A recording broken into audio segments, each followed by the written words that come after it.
Well, Commissioner of Prisons Martin Martinez says there are rogue prison officers who take contraband into the prison for inmates.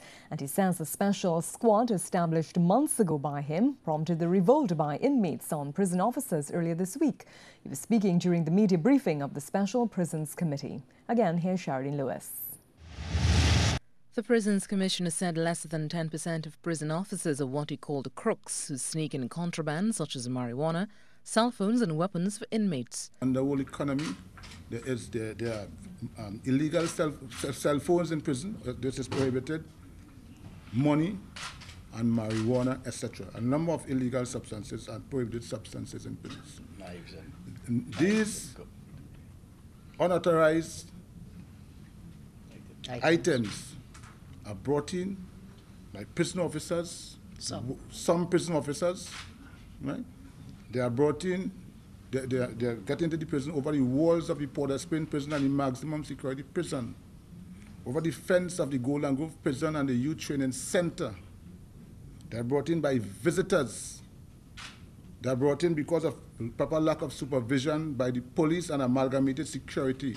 Mr. Martinez said over the last few months a search squad he established has been carrying out checks in the nation's prisons. 5% of prison officers I categorize as crooked. The other 95% of my officers are committed, dedicated, disciplined, hardworking, conscientious officers. These are the officers, when you look at the papers, who engage in searching the inmates, and the inmates said we are harassing them to get at the contraband.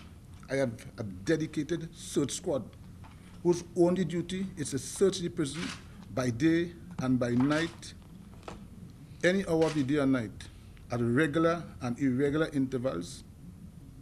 And over the past months, we have had phones seized, marijuana seized, and a lot of other contraband seized. And the Prisons Commissioner said when inmates realized that the rogue prison officers could no longer provide them with illegal contraband, they decided to revolt. This, he said, culminated in the attack on some prison officers earlier this week. The improvement that is causing the prison environment to be very uneasy, because you're interfering with big money, interfering with the trade in prisons. I've been dedicated to ridding the prisons of contraband. On the issue of overcrowding, Commissioner Martinez said the present prison system is not configured to house inmates for such long periods, noting that some of them are there for over 10 years. Sherilyn Lewis, CNews.